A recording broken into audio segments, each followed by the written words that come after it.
मेरा नाम रमेश है। मेरी उम्र 32 साल है और मेरा अपना एक व्यापार है। मेरी शादी को कई साल हो चुके हैं, लेकिन मेरी पत्नी अक्सर अपने मायके या बच्चों के साथ व्यस्त रहती है। मेरी जिंदगी एक सीधी रेखा में चल रही थी, जब तक कि मेरे पड़ोस में एक नया परिवार किराए पर रहने नहीं आया। इस परिवार में कविता और उसका पति विक्रम रहते थे। कविता की उम्र करीब 28 साल रही होगी।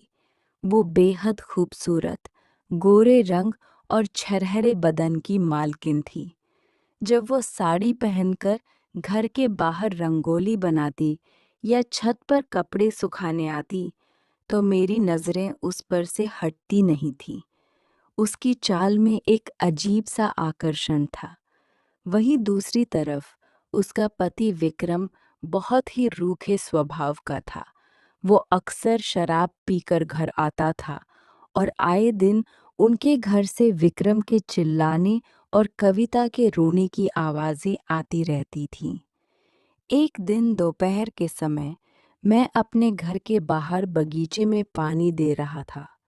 विक्रम काम पर जा चुका था। मैंने देखा कि कविता अपने दरवाजे पर खड़ी है और उसकी आंखें सूजी हुई हैं। मुझे रहा नहीं गया और मैंने हिम्मत करके पूछ ही लिया, कविता जी, सब ठीक तो है? आप काफ़ी परेशान लग रही हैं। पहले तो वो झिझकी, लेकिन शायद उसे किसी ऐसे इंसान की तलाश थी जिससे वो अपना दर्द बांट सके। वो धीरे से मेरे पास आई और रोने लगी। उसने बताया कि विक्रम ने पिछली रात शराब पीकर उसे बुरी तरह पीटा था। कविता ने सुबकते हुए कहा, रमेश जी, मेरी जिंदगी नर्क बन गई है। विक्रम का बाहर किसी औरत के साथ चक्कर है। वो मुझे सिर्फ घर की नौकरानी समझता है। शादी के इतने सालों में उसने मुझे कभी प्यार और सम्मान नहीं दिया। मैं एक इंसान हूँ, मेरी भी कुछ भावनाएं हैं, कुछ ज़रूरतें हैं, लेकिन मेरी ज़िंदगी में सिर्फ अकेलापन है। मुझे कविता पर बहुत तरस आया। मैंने उसके सिर पर हाथ रखा और उसे सांत्वना दी। मैंने कहा, कविता, तुम खुद को अकेली मत समझना। मैं हमेशा तुम्हारे एक अच्छे दोस्त की तरह तुम्हारे साथ हूँ। उस दिन के बाद से हमारी नज़रें अक्सर मिलने लगीं। जब भी विक्रम घर पर नहीं होता, हम एक दूसरे को देखकर मुस्कुरा देते। धीरे धीरे हमारी फ़ोन पर भी बातें होने लगी। अब कविता मेरे साथ बहुत सहज हो गई थी। एक दिन उसने मुझे फ़ोन पर कहा, रमेश जी, मैं इस घुटन भरी जिंदगी से एक दिन के लिए आज़ाद होना चाहती हूँ। क्या हम कहीं बाहर जा सकते हैं? अगले ही दिन विक्रम काम के सिलसिले में 2 दिन के लिए शहर से बाहर गया था। मैंने कविता को अपनी कार में बैठाया और शहर से दूर अपने एक दोस्त के खाली फार्म हाउस पर ले गया। वो फार्म हाउस से शहर की भीड़-भाड़ से दूर एक शांत इलाके में था, जहाँ चारों तरफ हरियाली थी। फार्म हाउस के अंदर पहुंचते ही माहौल बिल्कुल बदल गया। कविता ने आज बहुत ही खूबसूरत लाल रंग की साड़ी पहनी हुई थी, जिसमें वो और भी आकर्षक लग रही थी। मैंने दरवाज़ा बंद किया और जैसे ही मैं पलटा, कविता ने दौड़कर मुझे अपनी बाहों में भर लिया। उसकी आंखें भर आई थीं। उसने बिना कुछ कहे मेरे कंधे पर सिर रख दिया। वो पल ऐसा था जैसे वो बरसों से किसी के सच्चे सहारे का इंतज़ार कर रही हों। हम दोनों बेडरूम की तरफ बढ़ गए। कमरे में एक अजीब सी शांति थी। हमने एक दूसरे से अपने दिलों का सारा दर्द बांटा। उस दिन हमने समाज के बनाए कई बंधन तोड़ दिए। वो सम्मान, अपनापन और प्यार जो उसे विक्रम से कभी नहीं मिला, वो मैंने उसे दिया। घंटों तक हम एक दूसरे का हाथ थामे बैठे रहे और अपने अकेलेपन को दूर करते रहे। जब उसे पूरी तरह से सुकून मिल गया, तो कविता ने मेरी तरफ देखा। उसके चेहरे पर एक अलग ही चमक थी।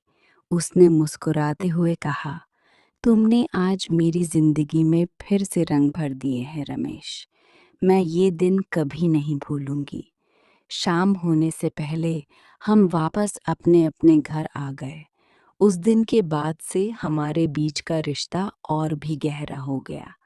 अब विक्रम जब भी घर से बाहर जाता है या ड्यूटी पर होता है, कविता और मैं अक्सर उस फार्म हाउस में या मेरे घर पर मिलते हैं और एक दूसरे के साथ सुकून के पल बिताते हैं।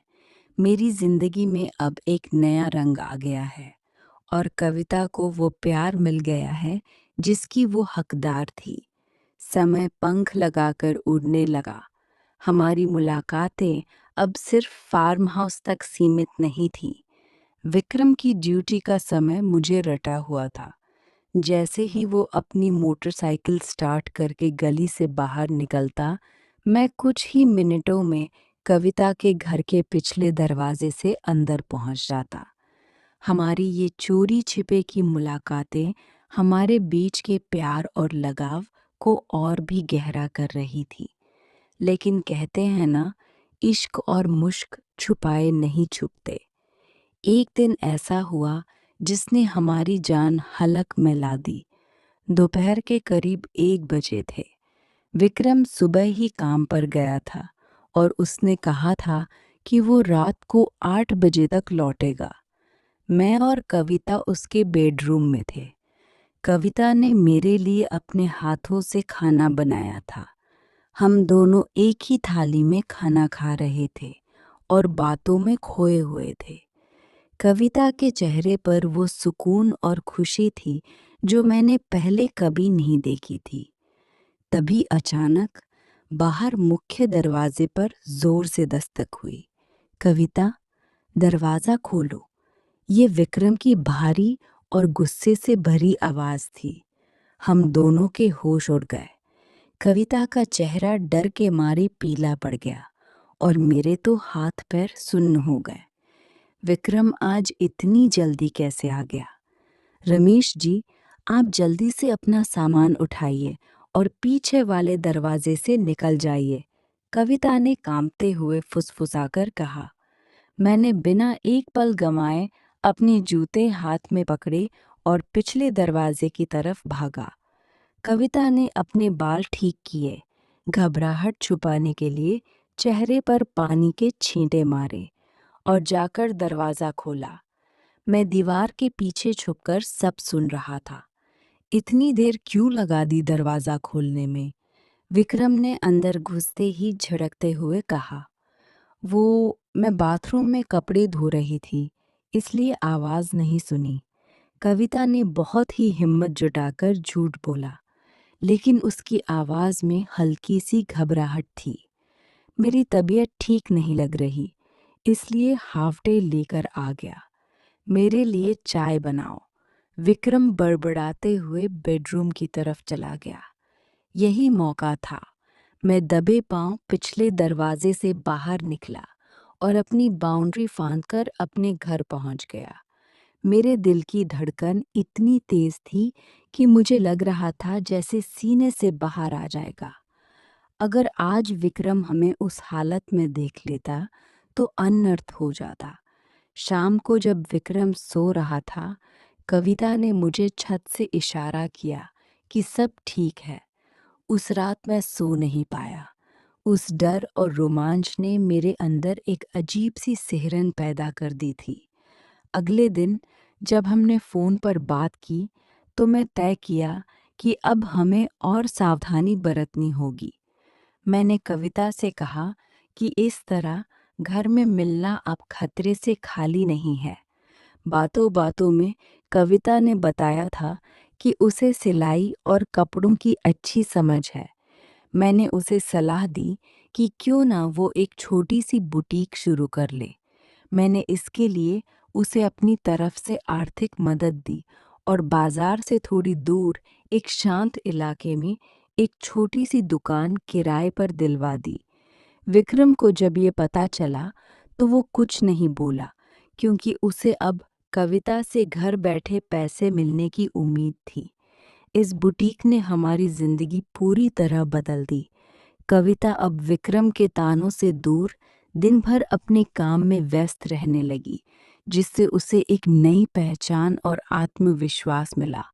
और सबसे बड़ी बात, विक्रम को कभी शक नहीं हुआ कि बुटीक के पीछे बने एक छोटे से कमरे में मैं और कविता अपने प्यार की एक नई दुनिया बसा चुके थे।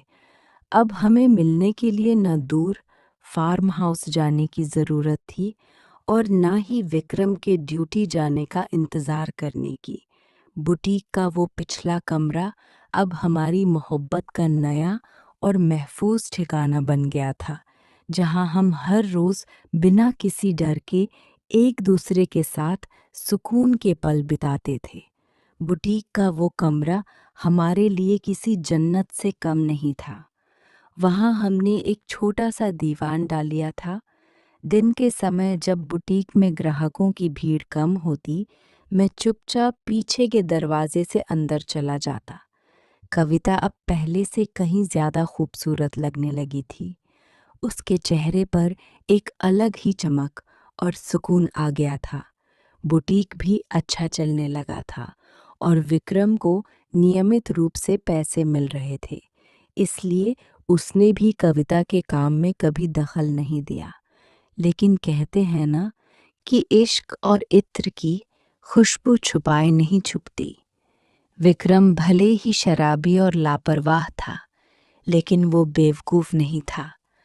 कुछ महीने ऐसे ही मज़े में बीत गए।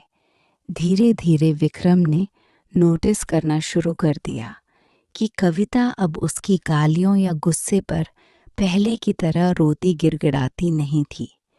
वो चुपचाप उसकी बातें सुन लेती और अपने काम में लग जाती, क्योंकि उसका दिल और दिमाग अब मेरी मोहब्बत में रंगा हुआ था।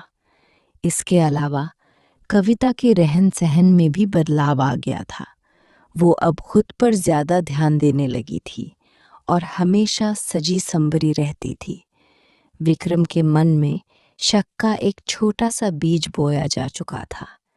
एक दिन की बात है, सावन का महीना था और बाहर हल्की हल्की बारिश हो रही थी। मौसम बहुत ही सुहाना और ठंडा था। दोपहर के करीब 2 बज रहे थे और बारिश की वजह से बाजार में सन्नाटा था। बुटीक में भी कोई ग्राहक नहीं था। मैंने बाहर से देखा कि सब शांत है, तो मैं हमेशा की तरह अंदर चला गया। कविता ने सामने का शटर आधा गिरा दिया और हम दोनों पीछे वाले कमरे में आ गए। आज उसने मेरी पसंद की नीले रंग की सूती साड़ी पहनी हुई थी। बारिश की बूंदों की आवाज़ और उस छोटे से कमरे का एकांत, माहौल में एक अजीब सा नशा था। हम दोनों दीवान पर बैठे थे। मैंने उसका हाथ थाम लिया और हम इस दुनिया की सारी फिक्र भूलकर बातों में खो गए। कविता ने अपनी आंखें बंद कर ली और सुकून से मेरे कंधे पर सिर रख दिया। उस पल हमें लग रहा था कि वक्त यहीं रुक जाए। तभी अचानक बुटीक के आधे गिरे हुए शटर के जोर से खटकने की आवाज़ आई। कोई बाहर से शटर को धकेलकर ऊपर उठाने की कोशिश कर रहा था। मेरी और कविता की सांसें वहीं अटक गईं। हमारे शरीर में जैसे खून जम गया हो। कविता, अंदर है क्या? शटर क्यों गिरा रखा है दोपहर में? ये विक्रम की आवाज़ थी। बारिश की वजह से शायद उसका काम जल्दी खत्म हो गया था और वो सीधे घर जाने के बजाय बुटीक आ धमका था। रमेश जी मारे गए आज। कविता के चेहरे का रंग उड़ चुका था। वो बुरी तरह कांपने लगी। उस कमरे से बाहर निकलने का कोई मुख्य रास्ता नहीं था, सिवाय एक छोटी सी रोशनदान वाली खिड़की के, जो पीछे एक संकेरी और गंदी गली में खुलती थी। विक्रम शटर को जोर जोर से पीट रहा था। अरे खोलती है या तोड़ दो इसे। आप जल्दी से इस खिड़की से निकलिए, मैं उसे संभालती हूँ, कविता ने फुसफुसाते हुए कहा और खुद जल्दी से अपने कपड़े और बाल ठीक करने लगी। मेरे पास सोचने का समय नहीं था। मैंने अपने जूते हाथ में लिए और उस छोटी सी खिड़की पर चढ़ गया। जगह बहुत कम थी, लेकिन जान बचाने की खातिर मैं किसी तरह खिड़की से बाहर उस कीचड़ भरी संकरी गली में कूद गया। मेरे कूदते ही कविता ने अंदर से खिड़की बंद कर दी। मैं दीवार से सटकर खड़ा हो गया और अपनी सांसों को काबू करने की कोशिश करने लगा। अंदर से आवाज़ें एकदम साफ आ रही थी। मैंने सुना कि कविता ने शटर उठाया। इतनी देर क्यों लगी और ये शटर आधा क्यों गिरा रखा था? विक्रम गुस्से में फुफकार रहा था। वो बाहर बारिश तेज हो गई थी तो पानी की छींटें अंदर कपड़ों पर आ रही थी। मैं पीछे वाले कमरे में बैठकर कपड़ों की कटिंग कर रही थी, इसलिए मशीन की आवाज़ में आपकी आवाज़ सुनाई नहीं दी। कविता ने घबराहट को छुपाते हुए बहुत ही चालाकी से जवाब दिया। विक्रम कुछ सेकंड तक चुप रहा। शायद वो बुटीक के अंदर नजरें दौड़ा रहा था। फिर उसके कदमों की आवाज़ पीछे वाले कमरे की तरफ बढ़ने लगी, उसी कमरे की तरफ जहां हम कुछ मिनट पहले एक साथ थे और जहां मे परफ्यूम की हल्की सी महक अभी भी मौजूद हो सकती थी। विक्रम के भारी कदमों की आवाज़ धीरे धीरे पीछे वाले कमरे की तरफ बढ़ने लगी, उसी कमरे की तरफ जहां हम कुछ मिनट पहले एक दूसरे के साथ बैठे थे। मैं बाहर कीचड़ भरी संकरी गली में दीवार से सटा अपनी सांसें रोककर खड़ा था। अंदर से विक्रम की कड़कती आवाज़ आई, कविता, ये पीछे वाले कमरे में किस चीज़ की महक आ रही है? मर्दों वाले परफ्यूम की खुशबू कैसे आ रही है यहाँ? और ये दीवान की चादर इतनी सिकुड़ी हुई क्यों है? कविता की आवाज़ में इस बार हल्की सी कंपन थी। वो शायद बाहर गली से किसी के गुजरने पर महक आ गई होगी और चादर पर तो मैं अभी बैठकर कपड़ों की कटिंग कर रही थी ना। विक्रम अचानक शांत हो गया।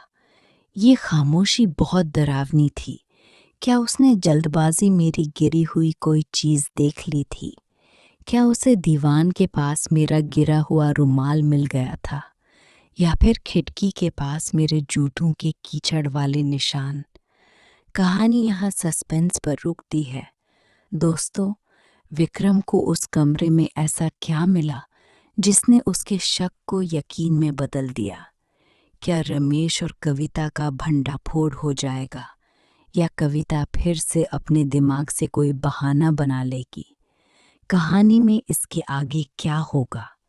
आपको क्या लगता है? अपना जवाब नीचे कमेंट में लिखकर ज़रूर बताएं। दोस्तों, आपको ये कहानी कैसी लगी? हमें कमेंट्स में अपनी राय देना भूलें। इस रोमांचक कहानी का आगे का हिस्सा यानी पार्ट 2 देखने के लिए हमारे चैनल को अभी सब्सक्राइब करें और बेल आइकन ज़रूर दबाएं ताकि अगला भाग आते ही आपको नोटिफिकेशन मिल जाए।